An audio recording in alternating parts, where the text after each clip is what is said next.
Morning student. Last class में बेटा हमने डिफ्रैक्शन पैटर्न देखा था due to single slit experiment, ठीक है ना। Due to single slit Fraunhofer diffraction हमने देखा था। सिंगल स्लिट फ्रॉनहोफर डिफ्रैक्शन देख लिया था और उस केस में हमने चेक किया था कि जो सेंट्रल मैक्सिमा है उसकी इंटेंसिटी मैक्सिमम होती है, उसके ऊपर और नीचे जो है लाइट की इंटेंसिटी डिक्रीज होती जाती है। तो हमने कई सारे पॉइंट्स की बात करी थी, सेंट्रल मैक्सिमा, फर्स्ट मिनिमास के लिए, मैक्सिमास के लिए सेकंड मैक्सिमास, ठीक है ना। मिनिमास पॉइंट भी first minima, second minima, third minima, ऐसे मैक्सिमास पॉइंट जो थे वो first maxima, second maxima, third maxima, इस तरह से हमने पॉइंट्स के लिए हमने कंडीशंस चेक कर ली थी, ठीक है। अब उसमें देखो एक इंटेंसिटी डिस्ट्रीब्यूशन, अगर मैं इंटेंसिटी का ग्राफ देखूं किसके साथ, वेवलेंथ के साथ बना लेते हैं, ठीक है ना। तो वेवलेंथ के साथ अगर मैं ग्राफ देखूं कि अगर जो वेवलेंथ या पाथ डिफरेंस बोलेंगे उसको अपन पाथ डिफरेंस के साथ ग्राफ देखें, पाथ डिफरेंस, यहां पर सेंटर पॉइंट ले लेते हैं, y एक्सिस पे intensity of light, intensity of light, ये आपका ओरिजिन होगा जहां पे पाथ डिफरेंस 0 है, इधर नेगेटिव वैल्यूज होंगी, ठीक है। देखो पाथ डिफरेंस 0 वाला केस कब आया था, सेंट्रल मैक्सिमास के केस में। पाथ डिफरेंस 0 कब हुआ था, जब a और b जो अपना अपर्चर हुआ करता था, a b स्लिट का, उस a और b के करस्पॉन्डिंग जो वेव्स निकली थी, वहां से जो वेव्स थी वो जब लेंस पे इंसिडेंट हुई थी तो उनके बीच पाथ डिफरेंस भी 0 था और फेज डिफरेंस भी 0 था। पाथ डिफरेंस और फेज डिफरेंस दोनों 0 थे। तो उस केस में अपने को सेंट्रल मैक्सिमा मिला था, लेंस पे इंसिडेंट करी थी पैरेलल टू प्रिंसिपल एक्सिस और उसका फोकस में हमने इमेज बना था, वो मैक्सिमम इंटेंसिटी की इमेज हुआ करती है, मैक्सिमम इंटेंसिटी की लाइट हुआ करती है। तो उस केस में intensity maximum suppose I not है, कितनी है, उसके बाद इंटेंसिटी डिक्रीज हुई, अपन कहां पहुंच गए, फर्स्ट मिनिमा। कहां पहुंच गए, फर्स्ट मिनिमा। फर्स्ट मिनिमा कहां मिला था, चेक करो, मिनिमास पॉइंट तब मिलते थे जब पाथ डिफरेंस लैम्डा का integral multiple means n lambda हुआ करता। तो फर्स्ट मिनिमा के लिए n की वैल्यू 1 पुट करी थी, तो अपने पास यहां वैल्यू क्या आएगी, लैम्डा। लैम्डा फर्स्ट मिनिमा पे इंटेंसिटी क्या करती है, मिनिमम, तो यहां माइनस लैम्डा। फिर देखो सेकंड जो है मैक्सिमास की बात करें तो फर्स्ट सेकंड मैक्सिमा कब मिला था, जब पाथ डिफरेंस λ/2 का ऑड मल्टीपल हुआ करता था, मींस 2n + 1 * λ/2, n की वैल्यू 1 पुट करो, 3 λ/2, 3 λ/2 पे फिर हमें सेकंड मैक्सिमा मिलेगा, ठीक है ना। इंटेंसिटी ऐसे कम होगी, ये पॉइंट अपना होगा 3 λ/2, 3 λ/2 के बाद फिर 2 λ पे सेकंड मिनिमा मिलेगा, कहां पे, 2 λ पे, फिर 5 λ/2 पे फिर सेकंड मैक्सिमस। इस तरह से इंटेंसिटी जो है वो डिक्रीज होती जाएगी। ये आपका आ गया 0.5 λ/2, फिर यहां पे 3 λ, इस तरह से जाती जाएंगी वैल्यूज, ठीक है ना। इंटेंसिटी धीरे धीरे डिक्रीज होती जाएगी, ऐसा ही लेफ्ट में होगा, माइनस में भी ऐसा ही होगा। इस तरह से अपने को पॉइंट मिलते जाएंगे, इंटेंसिटी क्या करती जाएगी, डिक्रीज होती जाएगी।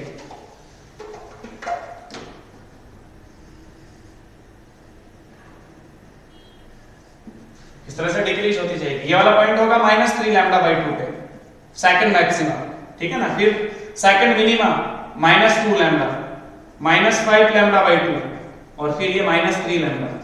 इस तरह से आप ग्राफ देखोगे intensity distribution with path difference, तो ग्राफ इस टाइप का मिलेगा। जबकि इंटरफेरेंस में ऐसा नहीं था। सो मैक्सिमास पॉइंट होते थे उनकी इंटेंसिटी सबकी इक्वल होती थी और जो मिनिमास होते थे उनकी इंटेंसिटी सबकी 0 होती थी। डार्क और ब्राइट फ्रिंजेस मिलती थी, ब्राइट फ्रिंज के केस में इंटेंसिटी मैक्सिमम, डार्क के केस में मिनिमम, ऐसा हुआ था।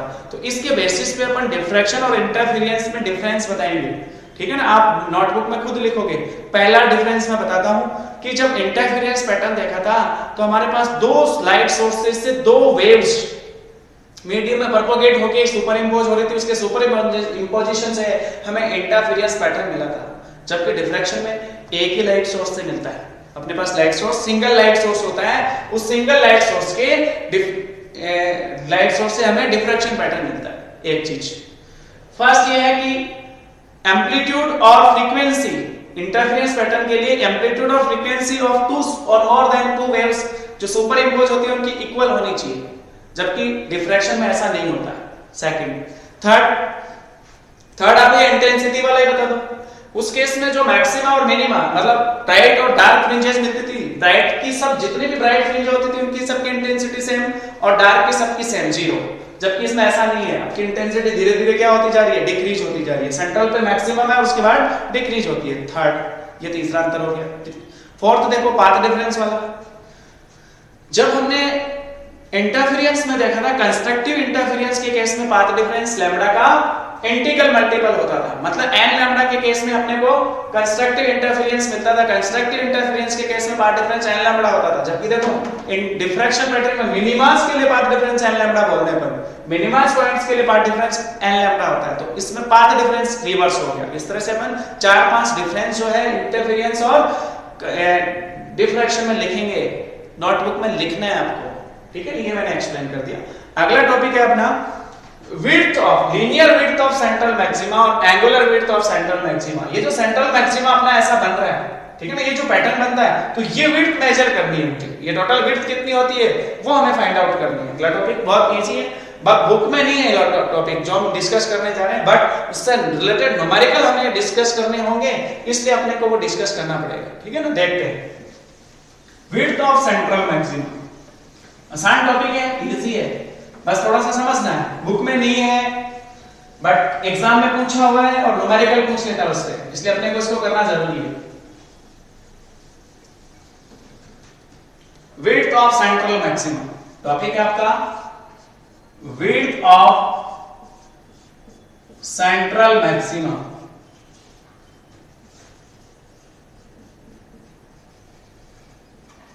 विड्थ ऑफ सेंट्रल मैक्सिमा, ठीक है। सेंट्रल मैक्सिमा की विड्थ कैलकुलेट करनी होती है। देखो मैं थोड़ा सा डायग्राम दोबारा से बनाता हूं और फिर एक्सप्लेन करता हूं। देखो ध्यान से, अपन ने जो स्लेट काम में ली थी, जो अपर्चर था हमारा वो ऐसा था कोई, इसको आपने अपर्चर बोला था, इसका ये वाला पॉइंट ए लिया था आपने और ये वाला पॉइंट बी था, ठीक है। इस अपर्चर की जो साइज थी उसको स्मॉल ए से डिनोट किया था आपने। जो हॉल था इसको, ये डिस्टेंस स्मॉल ए थी, ठीक है ना। यानी आपने कितनी दी थी, स्मॉल ए। इधर आपकी स्क्रीन हुआ करती है, ये तो आपकी हो गई स्क्रीन, और यहां आपका हो गया सोर्स।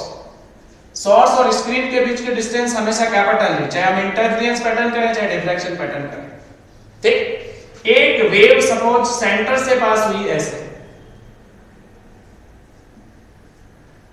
एक मैंने यहीं से और पास करी ऐसे, और एक आपकी इधर, और मैं बोलूं कि यहां जो इस वाले रीजन में, इस वाले रीजन में, इसको आपने ए डी बोला, इसको सी और डी दे दो पॉइंट। सी और डी वाला जो है, इसमें अपना ऐसा मान के चल रहा है कि हमारी जो लाइट है ना वो बेंड नहीं हो रही, पाथ डिफरेंस 0 है, तो सेंट्रल मैक्सिमा मिला था इस केस में। अपने को क्या मिला था, central maxima.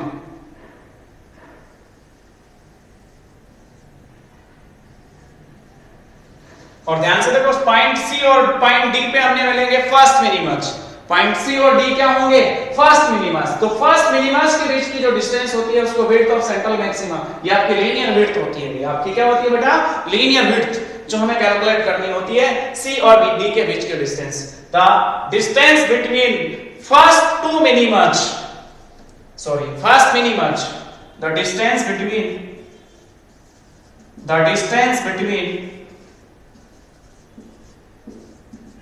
First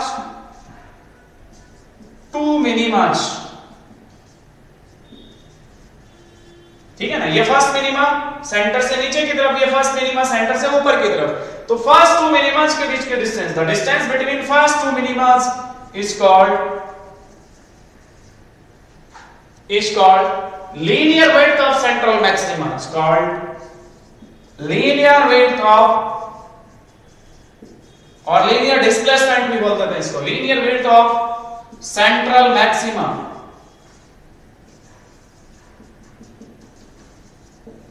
The distance between first two minima is called linear width of central maxima, जिसको अपन x और x 2x से डिनोट कर लेंगे। सपोज ये वाली डिस्टेंस भी x है, यहां से यहां तक की डिस्टेंस भी x है और ये वाली डिस्टेंस भी x है, तो आपका जो ये x plus x twice x है वही width of central maxima, linear width of central maxima. ध्यान से देख, ये वाला एंगल में थीटा कंसीडर कर लूं तो ये वाला एंगल भी थीटा होगा, और ये जो ट्वाइस थीटा है वो आपका होगा angular width of central maxima. जो ट्वाइस थीटा है वो angular width of central maxima. पहले अपन लीनियर विड्थ कैलकुलेट करते हैं इसकी। लीनियर विड्थ देखो ध्यान से बेटा, linear width of central maxima, x की वैल्यू फाइंड आउट कर लेते हैं। ट्रायंगल यूज करो। देखो बेटा linear width, linear width, linear width के लिए ये टोटल डिस्टेंस निकालनी है x प्लस x। ये आपके लीनियर विड्थ होगी टू मिनिमम्स के बीच के डिस्टेंस। तो x कैलकुलेट करना है तो आप ये ट्रायंगल यूज करो o o dash c। Using triangle o o dash c, o o dash c में tan theta equals to x upon d। ये टोटल डिस्टेंस कैपिटल d है। tan थीटा इक्वल्स टू क्या लिखा जाएगा बेटा, x upon capital d। tan theta को क्या लिखा जाएगा, x upon capital d। Then theta small वाले केस में tan थीटा थीटा होगा, थीटा की वैल्यू हो जाएगी x upon capital d। Equation number first. अब ध्यान से देखो, ये जो फर्स्ट मिनिमा है, फर्स्ट मिनिमा के लिए अपन थीटा कैलकुलेट कर चुके हैं, एंगुलर डिस्प्लेसमेंट। फर्स्ट मिनिमा के लिए थीटा अपन कैलकुलेट कर चुके हैं, x अपॉन कैपिटल d जो था वो हम कैलकुलेट कर चुके पहले। तो फर्स्ट मिनिमा के थीटा कितना होगा, फॉर फर्स्ट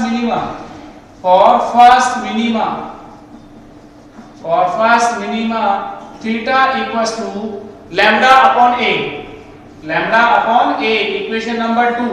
फर्स्ट मिनिमा के लिए थीटा की वैल्यू कैलकुलेट कर ली अपन ने, लैम्डा अपॉन a।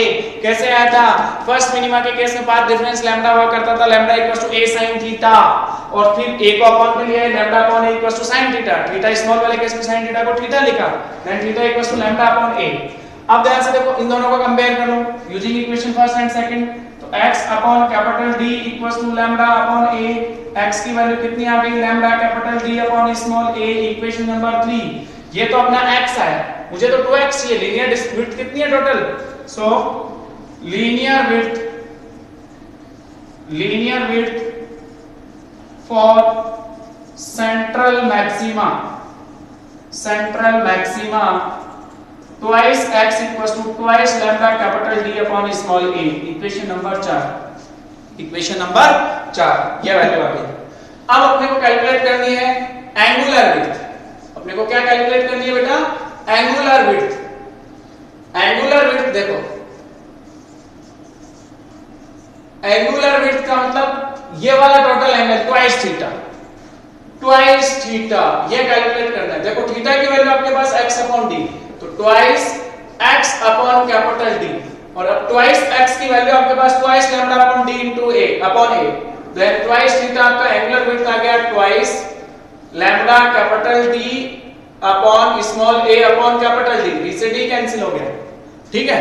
तो ट्वाइस थीटा की वैल्यू आ गई आपके पास twice lambda upon a। This is angular width.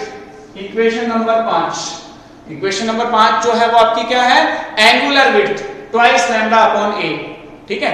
अब ये जो वैल्यू है वो ध्यान से देखो तो क्या है आपकी, लैम्डा अपॉन a क्या थी, फर्स्ट मिनिमा के लिए एंगुलर डिस्प्लेसमेंट, ये सेकंड मिनिमा के लिए एंगुलर डिस्प्लेसमेंट है। ये क्या है आपका बेटा, सेकंड मिनिमा के लिए angular displacement. So angular width for central maxima is equal to the angular displacement of second minima, the angular displacement of second minima. तो ये टॉपिक अपना इंपॉर्टेंट है, इस पे न्यूमेरिकल भी और ये पूछा हुआ है। अब अपन बात करते हैं रिजॉल्विंग पावर की। अपन क्या बात करेंगे, resolving power of any instrument. The minimum separation angle between two object which we can see easily by an optical instrument which called limit of resolution of optical instrument। और limit of resolution के reciprocal को, limit of resolution के reciprocal को अपन क्या बोलते हैं बेटा, resolving power. इसको क्या बोलते हैं अपन, resolving power of an instrument. Easy सा टॉपिक है, ध्यान से समझो।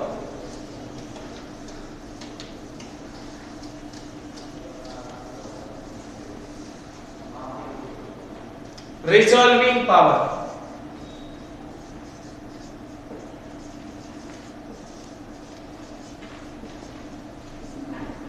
the minimum suppression angle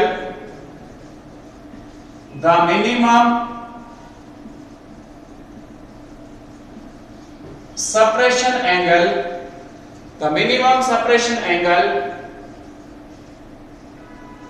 between two objects which we can see easily by an optical instrument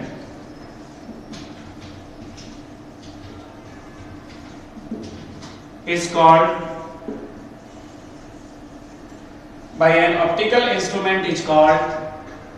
limit of resolution.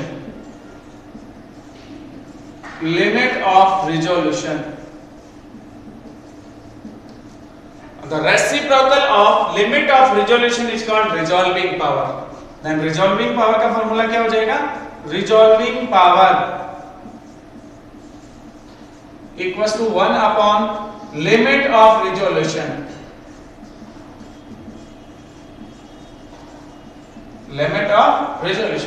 किसी भी ऑप्टिकल इंस्ट्रूमेंट के लिए लिमिट ऑफ रिजोल्यूशन या बोलो मिनिमम सेपरेशन एंगल जो है for any optical instrument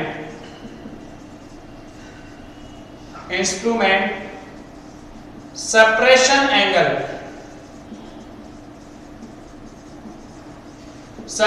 angle theta mean equals to 1.22 lambda upon capital D. ये value fix होती है 1.22 लैम्डा अपॉन कैपिटल डी. किसी भी ऑप्टिकल इंस्ट्रूमेंट के लिए separation angle 1.22 lambda upon capital D होता है.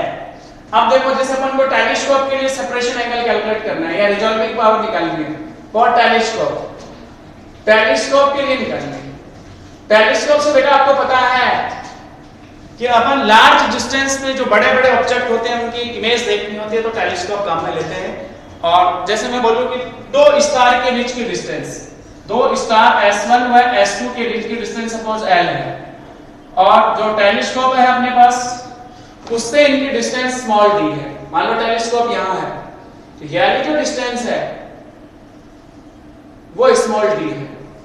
यहां पे अपने टेलीस्कोप है O पॉइंट पे, ये आपका थीटा मीन होगा, minimum separation angle theta minimum. और इसकी जो वैल्यू है थीटा मीन की वो कितनी होगी? थीटा मीन इस वाले ट्रायंगल से देखो ये बहुत ज्यादा डिस्टेंस पे तो एक सर्कल से काटा हुआ आर्क हो गया और इसके लिए थीटा मीन कितना होगा? L अपॉन स्मॉल d जो किसके इक्वल होगा? थीटा मीन किसी भी ऑप्टिकल इंस्ट्रूमेंट के लिए फिक्स है 1.22 lambda upon capital D. 1.22 lambda upon capital D. और तो ये मेरा हुआ थीटा मीन सेपरेशन एंगल. और इस सेपरेशन एंगल को अपन ने बोला है लिमिट ऑफ रिजोल्यूशन. तो मुझे रिजॉल्विंग पावर कैलकुलेट करनी है. रिजॉल्विंग पावर ऑफ टेलीस्कोप वो कितनी हो जाएगी? Resolving power capital D upon 1.22 lambda. ये तो हमने निकाली टेलीस्कोप. अब अपन बात करें बेटा माइक्रोस्कोप की. सेकंड केस में माइक्रोस्कोप के लिए सॉल्व करना है. माइक्रोस्कोप से हम क्या करते हैं? टिनी ऑब्जेक्ट की इमेज देखते हैं. ठीक है, तो मैं ऐसे मानूं कि जो हमारा टेलीस्कोप माइक्रोस्कोप है उसमें जो लेंस यूज करते हैं उसकी फोकल लेंथ के उसके फोकस पॉइंट के आसपास दो ऑब्जेक्ट टिनी ऑब्जेक्ट यहां है जिनके बीच की डिस्टेंस s है और ये जो फोकस पे है तो ये डिस्टेंस स्मॉल f होगी. ये डिस्टेंस कितनी होगी? Small f. यहां पे अपने टिनी ऑब्जेक्ट है तो यहां अगर थीटा मीन की बात करें तो थीटा मीन जो है सेपरेशन एंगल वो कितना होगा? s/f. तो s कितना हो जाएगा? Theta mean into f. s की वैल्यू थीटा मीन तो आपका 1.22 lambda upon capital D fix है. ये अपनी रिजॉल्विंग लिमिट ऑफ रिजोल्यूशन है. तो रिजॉल्विंग पावर कितनी होगी? Resolving power Rp = 1/s = capital D upon 1.22 lambda into f. इसका मींस क्या हुआ कि जो रिजॉल्विंग पावर है वो फोकल लेंथ के इनवर्सली प्रोपोर्शनल होती है. लेंस के फोकल लेंथ के इनवर्सली प्रोपोर्शनल होती है. थैंक यू बेटा.